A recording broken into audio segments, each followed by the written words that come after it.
Welcome to our AK job update YouTube channel.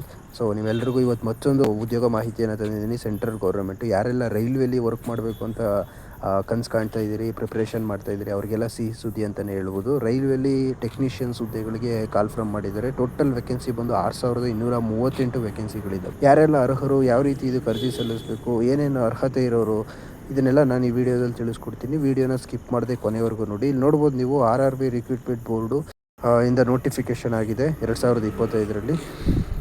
So ಯಾವ ಹುದ್ದೆಗಳಿಗೆ ಅಂದರೆ ನೀವು ನೋಡ್ಬೋದು, recruitment of technicians. So details of vacancy. So ಯಾವ್ಯಾವ ವೇಕೆನ್ಸಿ ಎಷ್ಟೆಷ್ಟಿದೆ, ಯಾವ್ಯಾವ ರೀತಿ ಪೇ ಸ್ಕೇಲ್ ಇದೆ, ಮತ್ತು ಮೆಡಿಕಲ್ ಸ್ಟ್ಯಾಂಡರ್ಡ್ ಯಾವ ಥರ ಇದೆ ಅನ್ನೋದನ್ನು ನಾನು ಇಲ್ಲಿ ತೋರಿಸ್ತಾ ಇದ್ದೀನಿ. ನೀವು ವಿಡಿಯೋನ ಪಾಸ್ ಮಾಡಿಬಿಟ್ಟು ಬೇಕಿದ್ದರೆ ಸ್ಕ್ರೀನ್ಶಾಟ್ ತೊಗೊಳ್ಳಿ. ಇದನ್ನೆಲ್ಲ ಡೀಟೇಲಾಗಿ ನೋಡ್ಬಿಟ್ಟು ಯಾವ್ಯಾವ ಹುದ್ದೆಗೆ ನಿಮ್ಗೆ ಹಾಕಬೇಕು ಅನಿಸುತ್ತೋ ನೀವು ಆ ಹುದ್ದೆಗೆ ಅರ್ಜಿಯನ್ನು ಸಲ್ಲಿಸ್ಬೋದು.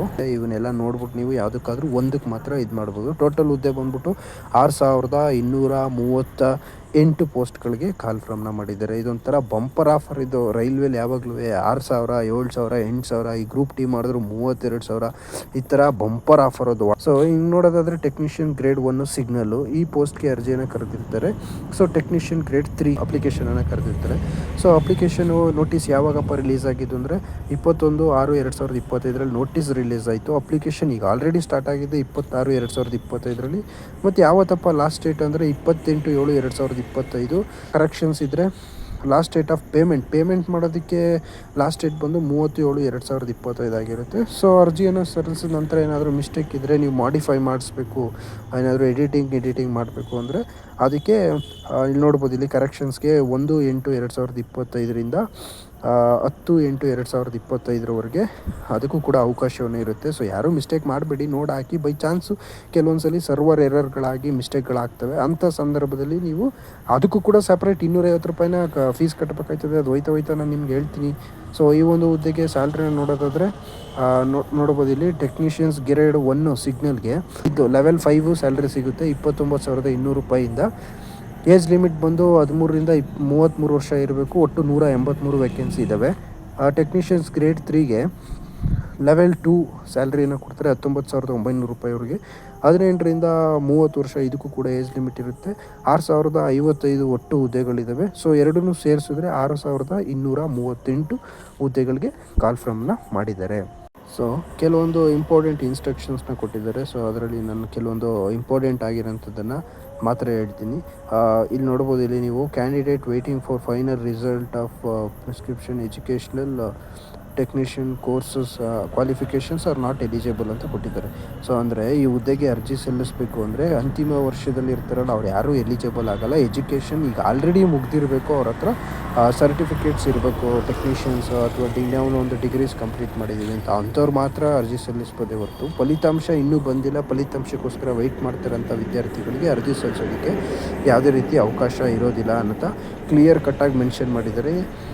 ಆಮೇಲೆ ಅದಾದ ನಂತರ ನೀವು ಒಬ್ಬ ಅಭ್ಯರ್ಥಿ ಒಂದು ಹುದ್ದೆಗೆ ಮಾತ್ರನೇ ಅರ್ಜಿ ಸಲ್ಲಿಸಬೇಕು, ಅವರೇ ಕೊಟ್ಬಿಟ್ಟಿದ್ದಾರೆ ಇಲ್ಲಿ. ಅದಕ್ಕಿಂತ ಹೆಚ್ಚಾಗಿ ಏನಾದರೂ ಅರ್ಜಿ ಸಲ್ಲಿಸೋಕೆ ಹೋದರೆ ಅರ್ಜಿನ ರಿಜೆಕ್ಟ್ ಮಾಡ್ತಾರೆ.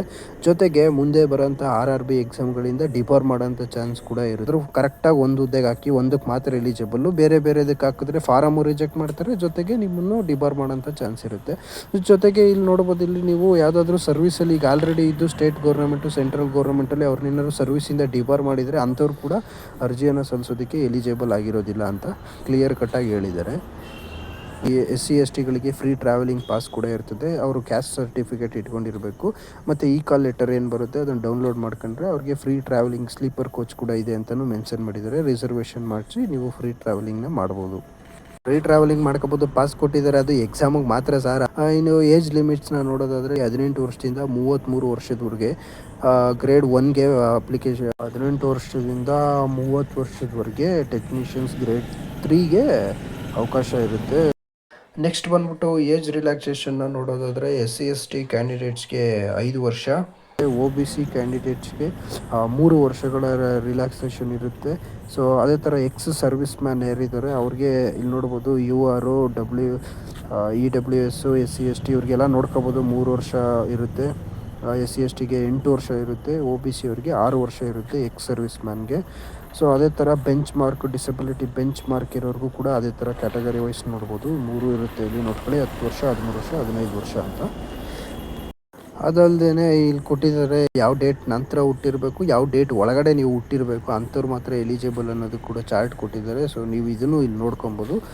ಆಮೇಲೆ SSLC ಮೆಟ್ರಿಕ್ಯುಲೇಷನ್ ಅದರಲ್ಲಿ ಯಾವ್ಯಾವ ಥರ ನಿಮ್ಮ ಹೆಸರು ಸರ್ಟಿಫಿಕೇಟಲ್ಲಿ ಏನಿದೆ ಅದೇ ರೀತಿ ನಿಮ್ಮ ಹೆಸರು ಕೂಡ ಅಪ್ಲಿಕೇಶನಲ್ಲಿ ಇರಬೇಕು, ಮತ್ತು ID ಪ್ರೂಫ್ಗಳಲ್ಲೂ ಇರಬೇಕು. ಏನಾದರೂ ಲೋಪದೋಷಗಳು ಕಂಡು ಬಂದರೆ ಅಂತಹ ಅಪ್ಲಿಕೇಶನ್ ಅಥವಾ ಕ್ಯಾಂಡಿಡೇಟ್ನ ಡಿಸ್ಕ್ವಾಲಿಫೈ ಮಾಡುವಂಥ ಎಲ್ಲ ಅಧಿಕಾರ ಕೂಡ RRBಗೆ ಇರುತ್ತೆ. So next education qualification diploma ಆಗಿರಬೇಕು, ಡಿಗ್ರಿ ಇನ್ ಇಂಜಿನಿಯರಿಂಗ್ ಆಗಿರಬೇಕು. ಯಾರೆಲ್ಲ ಇನ್ನೂ ಓದ್ತಾ ಇದ್ದೀರಿ ಅವ್ರು ಮಾಡೋದಕ್ಕಾಗಲ್ಲ, ನಿಮ್ಮ ಎಜುಕೇಷನ್ ಆಲ್ರೆಡಿ ಕಂಪ್ಲೀಟ್ ಆಗಿರಬೇಕು. ಜೊತೆಗೆ ನೋಡ್ಬೋದು ನೀವು ITI for the post of technician ಅಂತ ಕೇಳಿದ್ದಾರೆ. ಸೊ ITIಯಲ್ಲಿ ಟೆಕ್ನಿಷಿಯನ್ ಕೂಡ ಕೋರ್ಸ್ ಮಾಡಿರೋಂಥವ್ರು ಕೂಡ ಅರ್ಜಿಯನ್ನು ಸಲ್ಲಿಸ್ಬೋದಾಗಿರುತ್ತೆ. ಸೊ ನೆಕ್ಸ್ಟ್ ಬಂದ್ಬಿಟ್ಟು ಅಪ್ಲಿಕೇಶನ್ ಫೀಸ್ನ ನೋಡೋದಾದರೆ ಫಾರ್ ಆಲ್ ಕ್ಯಾಂಡಿಡೇಟ್ಸ್ಗೆ 500 ರೂಪೀಸ್ ಅಂತ ಹೇಳಿದ್ದಾರೆ. ಸೊ ಅದರಲ್ಲಿ 500ಅಲ್ಲಿ 400 ರೂಪಾಯಿ ನಿಮಗೆ ರೀಫಂಡ್ ಆಗುತ್ತೆ ಶುಡ್ ಬಿ ಅಂತ ಕೊಟ್ಟಿದ್ದಾರೆ ಎಕ್ಸಾಮ್ ಬರೋದ ನಂತರ. ಇನ್ನು SC ST ex service man, female, transgender, backward classes ಇವ್ರನ್ನೆಲ್ಲ ನೋಡೋದಾದರೆ 250 ರೂಪಾಯಿ ಏನು ಇರುತ್ತೆ ಇವ್ರಿಗೆ ಅಪ್ಲಿಕೇಶನ್ ಫೀಸ್ ಕಟ್ಟಬೇಕು. ಆಮೇಲೆ 250 ರೂಪಾಯಿನೂ ಇವ್ರಿಗೆ ಇಲ್ಲಿ ಕೊಟ್ಟಿದ್ದಾರೆ ನೋಡಿ, ರೀಫಂಡ್ ಆಗುತ್ತೆ ಅಂತ ಮೆನ್ಷನ್ ಮಾಡಿದ್ದಾರೆ. ಸೊ ರಿಕ್ರೂಟ್ಮೆಂಟ್ ಪ್ರಾಸೆಸ್ನ ನೋಡೋದಾದರೆ ಕಂಪ್ಯೂಟರ್ ಬೇಸ್ಡ್ ಟೆಸ್ಟ್ ಇರುತ್ತೆ, ಡಾಕ್ಯುಮೆಂಟ್ ವೆರಿಫಿಕೇಷನ್ ಇರುತ್ತೆ, ಸೊ ಮೆಡಿಕಲ್ ಎಕ್ಸಾಮಿನೇಷನ್ ಅಂತ 3 ಹಂತಗಳಲ್ಲಿ ಸೆಲೆಕ್ಷನ್ ಪ್ರೊಸೆಸಿಂಗ್ ನಡೆಯುತ್ತೆ. ಸೊ ಈ ಎಕ್ಸಾಮ್ ಬಗ್ಗೆ ನಿಮ್ಗೆ ಏನೇ ಇನ್ಫಾರ್ಮೇಷನ್ ಬೇಕಿದ್ರು ಟೈಮ್ ಟು ಟೈಮ್ ಅಂದರೆ ಅವಾಗವಾಗ RRB ವೆಬ್ಸೈಟ್ಗೆ ನೀವೇ ಭೇಟಿ ಕೊಡಬೇಕಾಗ್ತದೆ. ಸೊ ಇಲ್ಲ ಅಂದರೆ ಎಕ್ಸಾಮ್ ಇನ್ಫಾರ್ಮೇಷನ್ ಎಲ್ಲ SMS ಅಥವಾ ಇಮೇಲ್ ID ಮುಖಾಂತರ RRB ಅವರು ಬೋರ್ಡಿಂದನೇ ನಿಮಗೆ ಮೆಸೇಜು ವಾಟ್ಸಪ್ಪು ಮಾಡ್ತಾರೆ. So CBT computer based test ಯಾವ ಥರ ನಡೆಯುತ್ತೆ ಅನ್ನೋದಾದರೆ ನೀವು ಇಲ್ಲಿ ನೋಡ್ಬೋದು. CBT ಮುಖಾಂತರ ಕಂಪ್ಯೂಟರ್ ಬೇಸ್ಡ್ ಎಕ್ಸಾಮ್ ಇರುತ್ತೆ. ಸೊ ಇಲ್ಲಿ ನೋಡ್ಬೋದು, ಇಲ್ಲಿ ಟೋಟಲ್ ಡ್ಯೂರೇಷನ್ ಬಂದ್ಬಿಟ್ಟು ನಿಮಗೆ ಟೈಮ್ ಎಷ್ಟಿರುತ್ತೆ ಎಕ್ಸಾಮ್ಗೆ ಅಂದರೆ 90 ನಿಮಿಷಗಳ ಕಾಲ ಟೈಮ್ ಇರುತ್ತೆ ನಿಮ್ಗೆ. ಟೋಟಲ್ ಕ್ವಶನ್ಸ್ ಬಂದರೂ 100 ಕ್ವಶನ್ಸ್ಗೆ ನೀವು ಎಕ್ಸಾಮನ್ನು ಬರೀಬೇಕಾಗ್ತದೆ. ಅದರ ಜೊತೆಗೆ ಒಂದು ಸ್ಯಾಡ್ ನ್ಯೂಸ್ ಏನಪ್ಪ ಅಂದರೆ 1/3 ಮಾರ್ಕ್ಸ್ ಈಚ್ ನೆಗೆಟಿವ್. ರಾಂಗ್ ಆನ್ಸರ್ಸ್ಗೆ 1/3 ಭಾಗ ಆನ್ಸರ್ಸ್ನ ಕಟ್ ಮಾಡ್ತಾರೆ. ಅಂದರೆ 3 ಕ್ವಶನ್ಸ್ ತಪ್ಪಾದರೆ 1 ಮಾರ್ಕ್ಸ್ ಕಂಪಲ್ಸರಿ ಕಳೀತಾರೆ. ಎಕ್ಸಾಮ್ಗೆ ಏನೇನೆಲ್ಲ ಓದಬೇಕು ಅಂದರೆ ಇಲ್ಲಿ ನೋಡಿ, ಇಲ್ಲಿ ಕೊಟ್ಟಿದ್ದಾರೆ syllabus. So general awareness, objective type questions, ಹೌದು ಇದೆಲ್ಲ ಆಬ್ಜೆಕ್ಟಿವ್ ಟೈಪ್ ಕ್ವಶನ್ಸ್ ಇರ್ತವೆ. ಸೊ ಅದರಲ್ಲಿ ಟಾಪಿಕ್ ಬಂದ್ಬಿಟ್ಟು ಜನರಲ್ ಅವೇರ್ನೆಸ್ಸು, ಮತ್ತು general intelligence and reasoning, so basic computer of applications, so mathematics, ಇವೆಲ್ಲ ಇಲ್ಲಿ ಸ್ಕ್ರೀನ್ಶಾಟ್ ತೊಗೋಬೋದು ನೀವು. ಒಂದು ಕಡೆ ನೋಟ್ಸ್ ಮಾಡಿಕೊಂಡು ಇದಕ್ಕೆ ತಯಾರಿಯನ್ನು ನಡೆಸ್ತಾ ಬನ್ನಿ. ಇದಲ್ಲದೆ ಇದ್ರ ಜೊತೆಗೆ ಇನ್ನೊಂದಷ್ಟು ಕ್ವಶನ್ಸ್ನ ಕೇಳ್ತಾರೆ. ತೊಗೋಬೋದು ಇಲ್ಲಿ basic science of engineering related questions ಕೂಡ ಕೇಳ್ತಾರೆ. ಅದಕ್ಕೆ ಅವರು ಡಿಗ್ರಿ ಇನ್ ಇಂಜಿನಿಯರಿಂಗ್ ಎಲಿಜಿಬಲ್ ಇರೋರು ಮಾತ್ರ ಅಪ್ಲಿಕೇಶನ್ ಹಾಕಿ ಅಂತ ಕೇಳಿದ್ದಾರೆ. ಸೊ ನೋಡ್ಬೋದು ಇಲ್ಲಿ ಯಾವ ಥರ ಕ್ವಶನ್ಸ್ನ ಡಿವೈಡ್ ಮಾಡ್ತಾರೆ ಅಂತೇಳಿ. ಸೊ ಜನರಲ್ ಅವೇರ್ನೆಸ್ ಅನ್ನೋ ಟಾಪಿಕ್ ಮೇಲೆ ಒಂದು 10 ಕ್ವಶನ್ ಬರುತ್ತೆ, 10 ಮಾರ್ಕ್ಸ್ಗಿರುತ್ತೆ. So general intelligence 15 marks, 15 question. So basic computers and applications 20 marks ಇರುತ್ತೆ, 20 ಕ್ವಶನ್ನು. ಸೊ ಮ್ಯಾಥಮೆಟಿಕ್ಸು ಕೂಡ ಅಷ್ಟೇ 20 ಕ್ವಶನ್ಸ್ ಇರುತ್ತೆ, 20 ಮಾರ್ಕ್ಸ್ ಇರುತ್ತೆ. Basic science and engineering 35 marks, 35 question ಇರುತ್ತೆ. ಸೊ ಟೋಟಲ್ ಬಂದ್ಬಿಟ್ಟು ಇಲ್ಲಿ ನಿಮಗೆ 100 ಕ್ವಶನ್ಸ್ ಇರುತ್ತೆ. ಸೊ 100 ಮಾರ್ಕ್ಸ್ಗೆ ಇರುತ್ತೆ. ಸೊ ಅಂದರೆ 1 ಮಾರ್ಕ್ಸ್ 1 ಕ್ವಶನ್ ಇರುತ್ತೆ. ಸಿಲೆಬಸ್ ಅದು ಗ್ರೇಡ್ 1ಗೆ ಆಯಿತು. ಇದು ಗ್ರೇಡ್ 3 ಸಿಲೆಬಸ್. ಇದು ಟೆಕ್ನಿಷಿಯನ್ಸ್ ಗ್ರೇಡ್ 3ಗೆ ಯಾವ್ಯಾವ ಸಿಲೆಬಸ್ ಇದೆ ಅಂದರೆ ಸೇಮು ಮ್ಯಾಥಮೆಟಿಕ್ಸ್ ಇರುತ್ತೆ, ಜನರಲ್ ಇಂಟೆಲಿಜೆನ್ಸ್ ರೀಸನಿಂಗ್ ಇರುತ್ತೆ, ಜನರಲ್ ಸೈನ್ಸ್ ಇರುತ್ತೆ. ಎಲ್ಲ ಸ್ಕ್ರೀನ್ಶಾಟ್ ತೊಗೋಬೋದು, ಎಷ್ಟೆಷ್ಟು ಕ್ವಶನ್ಸ್ ಇರುತ್ತೆ, ಎಷ್ಟೆಷ್ಟು ಕ್ವಶನ್ಸ್. ಇದು ಕೂಡ ಅಷ್ಟೇ 100 ಮಾರ್ಕ್ಸು, 100 ಕ್ವಶನ್ಸ್ ಇರುತ್ತೆ. ಸೊ ಇಲ್ಲಿ ನೋಡ್ಬೋದು, ನಿಮ್ಗೆ ಆಲ್ರೆಡಿ ಹೇಳಿದ್ನಲ್ಲ ನಾನು, ಮಾಡಿಫಿಕೇಷನ್ ಏನಾದರೂ ಮಿಸ್ಟೇಕ್ ಆದರೆ ಅದನ್ನು ಸರಿಪಡಿಸೋದಕ್ಕೆ ಮತ್ತೆ 250 ರೂಪಾಯಿ ನೀವು ಎಕ್ಸ್ಟ್ರಾ ಫೀಸ್ ಕಟ್ಟಬೇಕಾಗ್ತದೆ. ಅದಕ್ಕೆ ಹೇಳಿದ್ದು ಸ್ವಲ್ಪ ನೋಡಿಕೊಂಡು ಹುಷಾರಾಗಿ ಅಪ್ಲಿಕೇಶನನ್ನು ಹಾಕಿ ಅಂತ. ಸೊ ಅಪ್ಲಿಕೇಶನ್ ಮಾಡಿಫಿಕೇಷನ್ ಬಂದ್ಬಿಟ್ಟು ಇಲ್ಲಿ ನೋಡ್ಬೋದು ನೀವು, ಈ ಡೇಟಿಂದ 1/8/2025ರಿಂದ 10/8/2025ವರೆಗೆ, ಅಂದರೆ ಸುಮಾರು ಒಂದು 10 ದಿನಗಳ ಕಾಲ ನಿಮಗೆ ಮಾಡಿಫಿಕೇಷನ್ಗೆ ಅವಕಾಶ ಇರುತ್ತೆ. ಆದರೆ 250 ರೂಪಾಯಿ ಎಕ್ಸ್ಟ್ರಾ ಫೀಸ್ ಕಟ್ಟಬೇಕಾಯ್ತದೆ. ಅದನ್ನೆಲ್ಲ ಗಮನದಲ್ಲಿ ಇಟ್ಕೊಂಡು ನೀವು ಅರ್ಜಿನ ಹುಷಾರಾಗಿ ಅರ್ಜಿ ಸಲ್ಲಿಸ್ತಾ ಬನ್ನಿ. ಒಂದು ವೇಳೆ ಏನಾದರೂ ಈ 10/8/2025 ಡೇಟ್ ಆಗೋದ್ರೆ ಅದರ ನಂತರ ನೀವು ಯಾವುದೇ ರೀತಿ ಮಾಡಿಫಿಕೇಷನ್ ಮಾಡೋದಕ್ಕೆ ಅವಕಾಶ ಇರೋದಿಲ್ಲ. ಇದನ್ನು ನೋಡ್ಕೊಂಬಿಡಿ, ಸ್ವಲ್ಪ ಬೇಗ ಮಾಡ್ಕೊಳ್ಳಿ ಏನಾದರೂ ಮಿಸ್ಟೇಕ್ ಆದರೆ. ಏನು ಎಕ್ಸಾಮ್ ಸೆಂಟರು ವೆಬ್ಸೈಟು ಯಾವ್ಯಾವುದಪ್ಪ ಅಂತ ನೋಡೋದಾದರೆ ಇಲ್ಲಿ ನಾವು ಬೆಂಗಳೂರು ಒಂದು ವಿಭಾಗಕ್ಕೆ ಆ ಒಂದು ಸೆಕ್ಷನ್ಗೆ ಅಪ್ಲಿಕೇಶನನ್ನು ಹಾಕುವಂಥವ್ರು ಇಲ್ಲಿ ನೋಡ್ಬೋದು www.rrbnc.government.in ವೆಬ್ಸೈಟ್ಗೆ ಹೋಗಿ ಅರ್ಜಿಯನ್ನು ಸಲ್ಲಿಸ್ಬೋದು. ಅದ ನಂತರ ಕರ್ನಾಟಕದ ಹುಡುಗರು ಬೇರೆ ಎಲ್ಲಪ್ಪ ಅಪ್ಲಿಕೇಶನ್ ಹಾಕ್ತಾರೆ ಬೆಂಗಳೂರನ್ನ ಬಿಟ್ಟರೆ ಅಂದರೆ ತಿರುವನಂತಪುರಂಗೆ ಹಾಕ್ತಾರೆ. ಸೊ ಅವರು ಈ ಒಂದು ವೆಬ್ಸೈಟನ್ನು ಬಳಸ್ಕೋಬೋದು. ಅದ ನಂತರ ಬಿಟ್ಟರೆ ತಮಿಳುನಾಡು ಚೆನ್ನೈ ಸೆಂಟ್ರಿಗೆ ಕೆಲವರು ಅಪ್ಲಿಕೇಶನ್ಸ್ನ ಹಾಕ್ತಾರೆ, ಯಾಕೆಂದರೆ ಅಲ್ಲೆಲ್ಲ ಪೈಪೋಟಿ ಸ್ವಲ್ಪ ಕಡಿಮೆ ಇರುತ್ತೆ ಅಂತೇಳಿ. ಸೊ ಹಾಗಾಗಿ ಚೆನ್ನೈ ಸೆಂಟ್ರಿಗೆ ಏನಾದರೂ ನಮ್ಮ ಕರ್ನಾಟಕದವ್ರು ಅಪ್ಲಿಕೇಶನ್ ಹಾಕಿದ್ರೆ www.rrbchennai.government.inಗೆ ಹೋಗಿ ಅರ್ಜಿಯನ್ನು ಸಲ್ಲಿಸ್ಬೋದು. ಬೆಂಗಳೂರು ವಿಭಾಗದಲ್ಲಿ ಟೋಟಲ್ ಎಷ್ಟು ವೇಕೆನ್ಸಿ ಇದೆ ಅಂದರೆ ಇಲ್ಲಿ ನೋಡ್ಬೋದು ನೀವು, ಟೋಟಲ್ಸು 140 ವೇಕೆನ್ಸಿಗಳು ಬೆಂಗಳೂರಲ್ಲಿ ಖಾಲಿ ಇದೆ. ಸೊ ಬೆಂಗಳೂರು ವಿಭಾಗಕ್ಕೆ ಅರ್ಜಿಯನ್ನು ಸಲ್ಲಿಸುವಂಥವ್ರು ನೋಡ್ಬೋದು ನೀವು ಬೆಂಗಳೂರಲ್ಲಿ.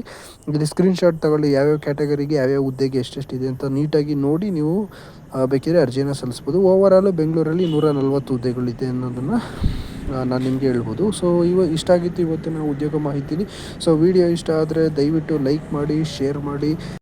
ಈ ರೀತಿಯಾದಂತಹ ಹೆಚ್ಚಿನ ಉದ್ಯೋಗ ಮಾಹಿತಿಗೋಸ್ಕರ ನಮ್ಮ ಚಾನಲ್ಗೆ ಮರಿದೇನೆ ದಯವಿಟ್ಟು ಸಬ್ಸ್ಕ್ರೈಬ್ ಆಗಿ ಆ್ಯಂಡ್ ನಿಮ್ಮ ಫ್ಯಾಮಿಲಿ ಫ್ರೆಂಡ್ಸ್ಗೂ ಕೂಡ ಶೇರ್ ಮಾಡಿ. Thank you for watching. Next ವಿಡಿಯೋದಲ್ಲಿ ಸಿಗೋಣ ಹೊಸ ಉದ್ಯೋಗ ಸುದ್ದಿಯೊಂದಿಗೆ.